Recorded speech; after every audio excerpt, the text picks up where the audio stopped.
All right, so this week we're going to be learning about op art. So, op art is basically math and art, and it's amazing. So, just look at this picture that I have here, and that gives you an idea of some op art and what these artists have created. So, what is op art? Op art is actually optical illusions. It's a style of art that uses optical illusions that creates movement for your eye. So, when you're looking at different optical illusions or op art, you might experience things like flashing or hidden images, vibrating patterns, or even if it looks like the image is kind of warping and twisting. And you'll notice that a lot of optical illusions or op art tends to be done in black and white, but many artists have started to branch out of that too and play with how colors interact with each other.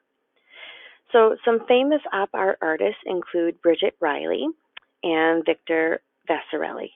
So, they are the ones that came up with this, and they would paint these and present them in their art galleries and come out. So they're the ones that came up with this concept where people that saw their artwork felt that it was almost as if their art was alive and almost like electricity and the movement. It was a really neat concept.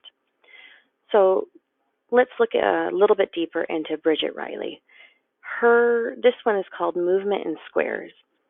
So when you look at it, I want you to kind of just take a look at it and just maybe think to yourself, why would this be considered op art? And also, just like we've done every year, I always like to start the beginning of the year with a line project. And this is how lines interact with each other. So answering the question for number 2 of how line is used in this painting to create an effect would be you'll notice if you look at the left side of the screen, the squares are the same size.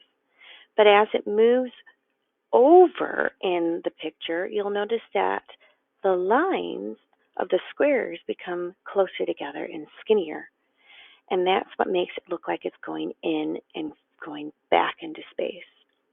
And then the squares start growing and becoming wide again, and then they're just about equal as they are on the left side of the screen of the picture or painting as they are on the right. So looking now at question number 3 is how is color used in this painting to create an effect?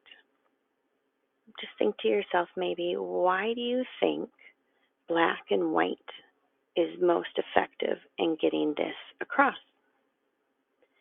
And how we discussed line, you'll also be able to see how shape is used in this painting to create the same effect. So the sizes of the shape of the square to a rectangle and then getting wider and back to a square again kind of gives you that idea. So that's how she was able to create this painting.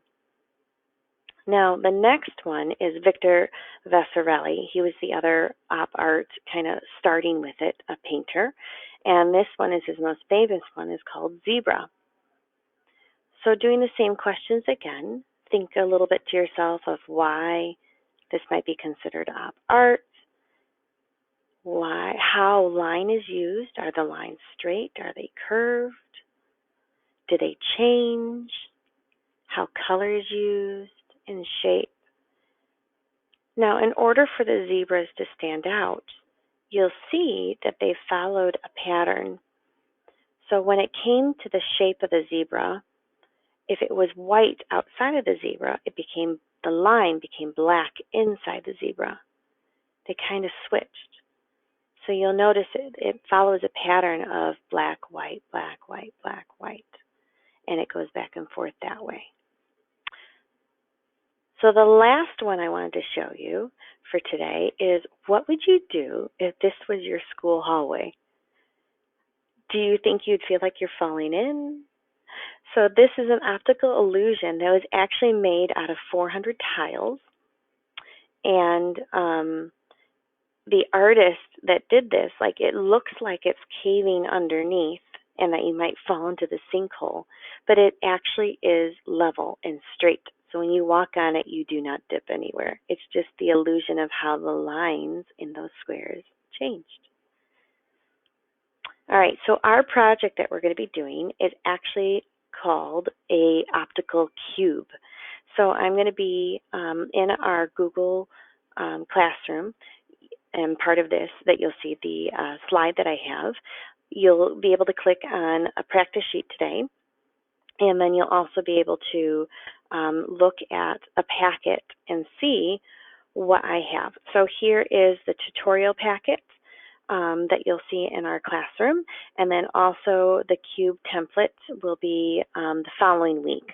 I am going to give you an example paper, or practice paper, today, so that way you get to practice a little bit, and then next week you can start right into your cube templates. So when you get your cube template, you'll be able to start adding in your different designs. And what I ask is that you go back into Google Classroom and you have Artsonia now linked, so you'll be able to upload a picture of your practice so I can take a look at it and see what you did today, what you liked, what you might be struggling on, and help you with that a little bit more too. So I can't wait to get started on our project.